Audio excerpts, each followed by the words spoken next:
Hiya to the 5 people that are probably going to watch this video. Basically, what I wanted to make this video about was I'm making this video to detail my personal opinions regarding cryptozoological phenomenon, and it's going to be an overall evaluation of cryptozoology as a science, which I believe it's science, but there's a very polarizing argument within the community where a lot of people would disagree with that, and a lot of people would consider it pseudo-scientific. But in my opinion, this is unfair and it's unjust because it does hold scientific validity in areas, and I just want to discuss those areas, and I will also delve into the fundamentals of cryptozoology, as well as my, as I've already said, personal interpretations of cryptozoological reports and figures within the science that often merit or demerit its credibility. So I'm going to weigh up the options basically of what merits it, what demerits it, and I might jump in at points and say, is this or is that, and just elaborate on what I mean sometimes, because I know I can be a bit confusing. But I hope you enjoy this video. I hope I'm not boring the crap out of you, and yeah. You can, hey, sit down and watch it while you sat on the settee or something, you know what I mean? Like, it's up to you. Get a bag of popcorn, enjoy yourself, alright? But anyway, enjoy. So, what I thought I'd clear up first is the definition of cryptozoology as a science in itself. And as you can see along the top there, I've kind of stolen the idea from the cover of Lauren Coleman's book, Cryptozoology A to Z. You know, I thought, great idea, might as well have it. But anyway, the definition of cryptozoology by the Oxford Dictionary Standards is as follows. The search for and study of animals whose existence or survival is disputed or unsubstantiated. And I've put that my issues with this definition is that it rejects the nuances in terms of what is to be considered a cryptid. Cryptid referring to the organism that is disputed. If you cryptozoology fans didn't know that already, can't imagine you wouldn't, but in case you didn't, then there you go. But one example that I've picked of a cryptid that I found to be quite interesting, and that I found to be, I found two examples that sort of dispute the reductionism in that definition, and that is the surrogator and the alien big cats found all across the UK. The beast of Bodmin is probably the most famous one you've heard of, which is a black, large feline that has been documented eating sheep in the moors of Cornwall, specifically Bodmin. But yeah, the surrogator reports in Florida, I mean all across the USA really, I mean I remember seeing them quite frequently in the media. They've been documented as being all over the USA, and I think the idea that the surrogator has been deemed a cryptid by some shows that cryptozoology doesn't have to be concerned with purely the organism in general, the organism just as it is. It can be concerned with incongruencies between the location in which an organism or cryptid is located and the actual habitat that it is supposed to reside in its natural environment. And I think those incongruencies, like for example, probably a better example actually is the alien big cats. Big cats haven't existed in the UK for like about I think 600 years now when I last checked. Could be wrong. Please do type it in the comments if you're absolutely aching to tell me. But anyway, big cats in the UK haven't been seen for that long, and they've not been recorded since. Only in these cryptozoological reports have they been recorded, and that just shows the same incongruencies between the location in which it is found and the location in which it is said to reside scientifically, zoologically. And yeah, I think that can also make a cryptid. I think what the Oxford Dictionary definition neglects is the idea of incongruencies in location. And so I just wanted to clear that up because it's a lot of the reason why people already start to go in with this agenda and demerit cryptozoology as a science, because I think that they'll hear of this outlandish sounding creature and they won't take into account like the idea of big cats in the UK may seem outlandish to some people, and they think, oh well, this outlandish creature is associated with cryptozoology. That means cryptozoology is demerited as a science. Well, actually, I don't think they've taken into account what has made it a cryptid in the first place. It's the location in which it is found. You know, the UK isn't the known habitat for these specimens of big cats that have been captured along the UK. And I think, like what I've put on along the bottom line there, the 1976 Dangerous Wild Animals Act and illegal releases following that act are probably to blame here. But something, you know, something like a big cat being found in a different location can make a cryptid. You know, if it's found frequently enough, it can make a cryptid, full stop. You know, and I think a lot of people misjudge that, or they don't take that into account. And I think that's part of what is sort of discrediting cryptozoology, because it's not taking into account the whole definition. You know, looking at it from that holistic perspective, I think location can be just as important as the organism in itself. So what I've got here are some very notable figures in the cryptozoological field.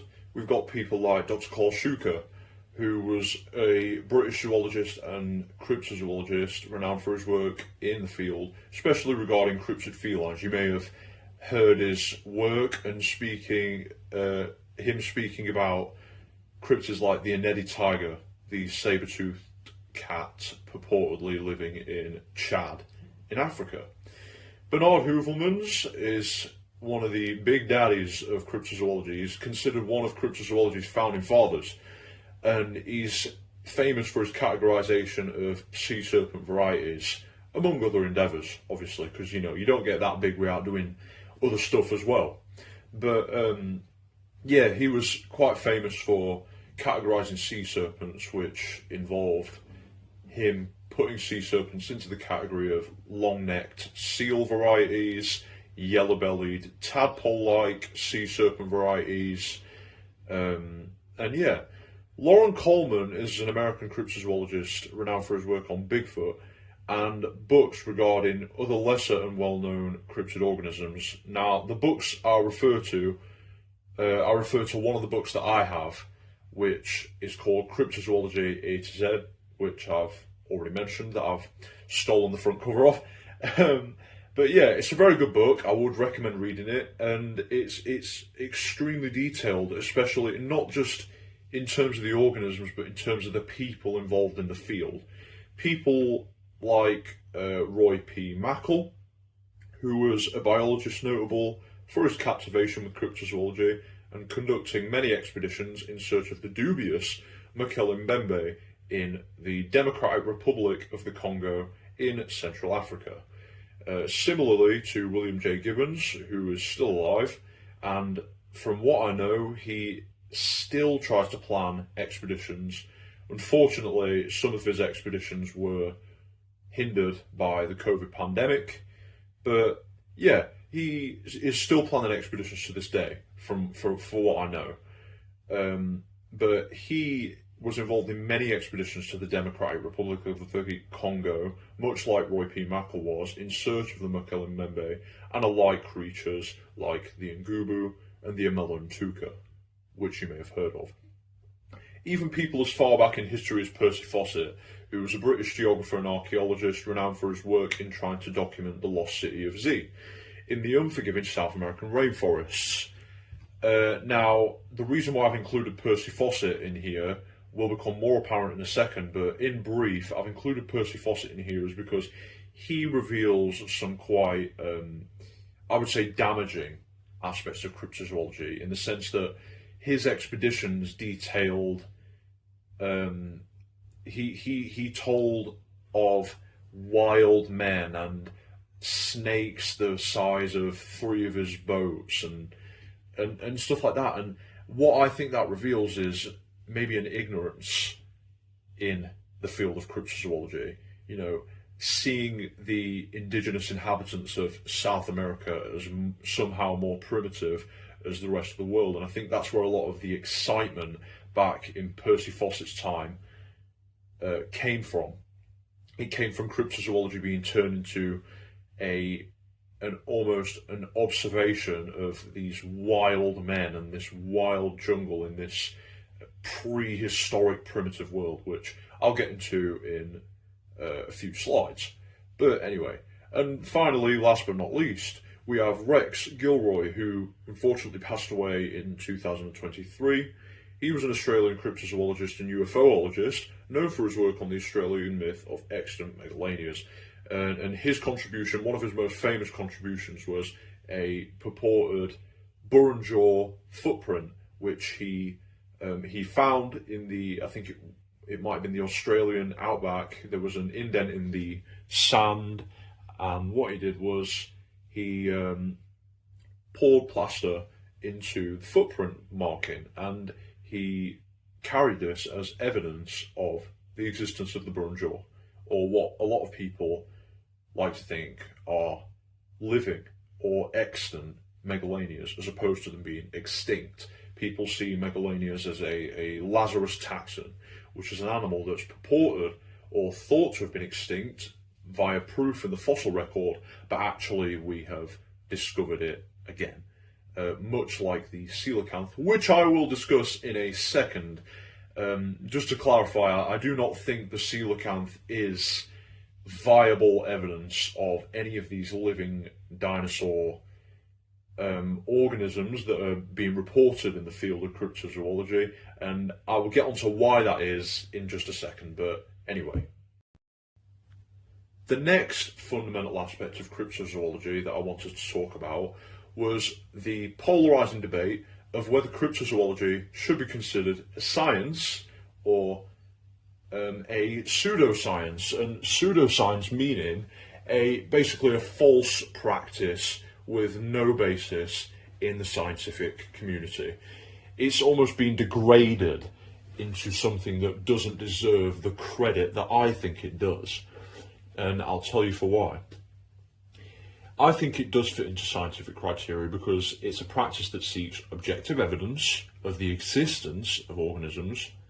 It uses scientific databases to test purported DNA samples, and it uses field studies as well as natural studies, like the natural studies of globsters, for example, washing up on the seafront. People go over there, they investigate, because it's a natural study because it would have happened without any human intervention, the presence of the globster, that is. It also, I think, possesses falsifiability in regards to primary and secondary photographic evidence. Like, you can look at a piece of photographic evidence, you can look at a globster, DNA test it, and then find out that it's the melon of a sperm whale, like in a famous incident known as the St. Augustine carcass, which was, I think, recorded in 1896, and then DNA tested with the technology that we have now, years later, only to find out that it was a piece of whale blubber. I think specifically it was what I was talking about earlier, where it was the melon, which is the almost what some people might consider the forehead of a sperm whale. But anyway, I think cryptozoology, it possesses falsifiability also in another regard, in regards to the cryptid known as the pod, dating back to the medieval period. People reported these red leopards and depicted them in art, as you can see in front of you on the page. And this phenomenon was sparked by the belief that cheetahs were created when a female leopard mated with a pod, the creature depicted.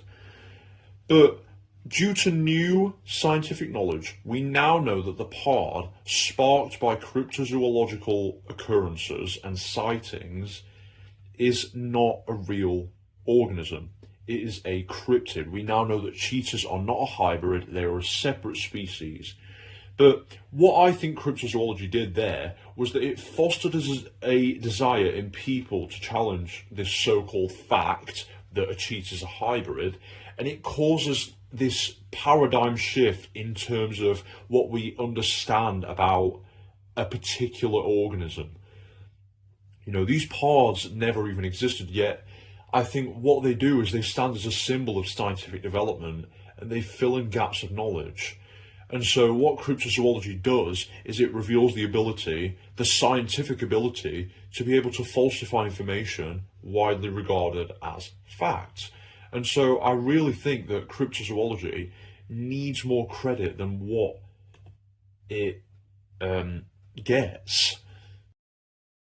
Another slide detailing why I think cryptozoology is further science-worthy is that creatures like the okapi, giant panda, and gorillas, fun fact for you, they were all considered entirely mythological until science proved them to be otherwise, or they were all considered dubious until science proved them to be otherwise. And that's a fact that I found out when I first read Lauren Coleman's book, Cryptozoology A to Z, which I've mentioned a lot now, fangirling it a bit, but anyway. The book, yeah, when I first read it a few years ago, is what I found out, and it's something I didn't actually know. But what that fact, I think, does is it shows that cryptozoology paved the way for these organisms to be officially documented in official zoology.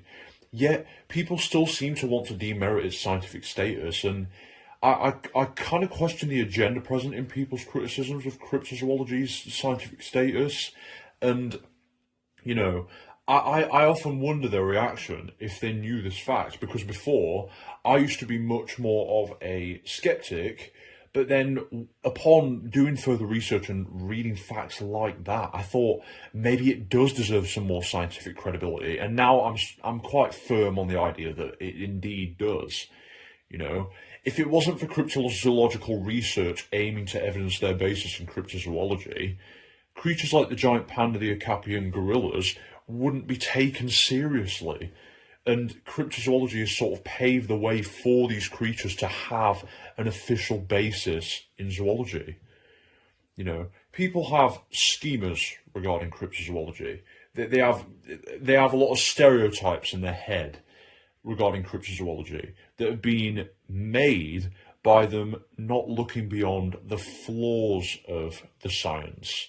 You know, flaws such as people saying that it focuses on absurd, like, fringe theories, clearly extinct fauna, and blurry amateur photography. I think that's the reputation that it has gained with some people.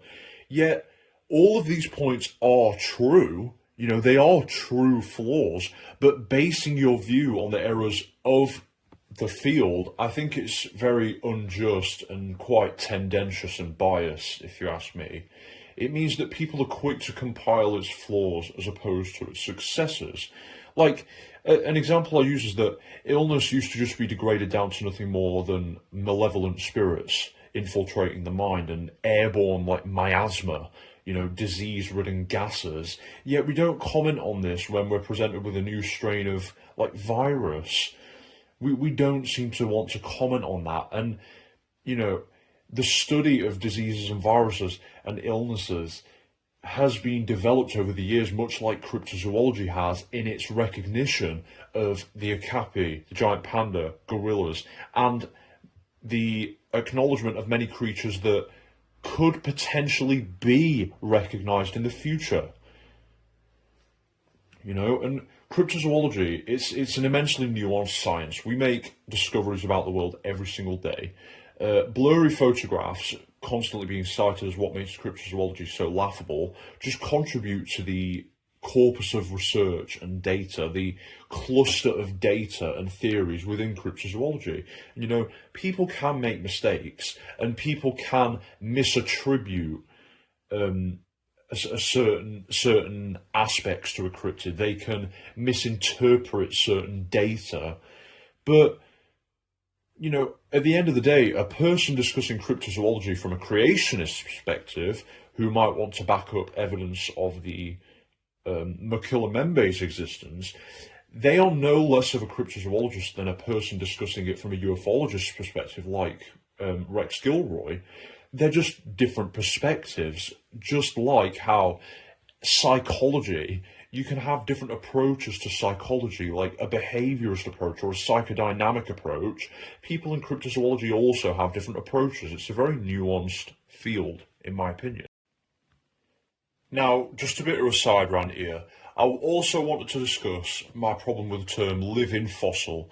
You know, when you watch these cryptid videos, you may often see organisms such as the coelacanth being used to back up the idea of living dinosaurs like the Mokilembe and the Ngubu. My problem with the term living fossil is because a predominant amount of the time, people are using this term to what I said before, justify the existence of prehistoric organisms in the contemporary Holocene epoch that we're in now.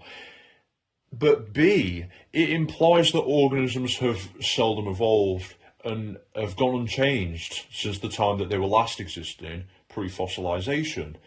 It's just not true. Evolution exists on a continuum, and animals evolve at different rates, and this has been proven by certain sticklebacks in a lake in Washington. I find it absolutely fascinating. A specimen was recorded in 1957 in the same lake.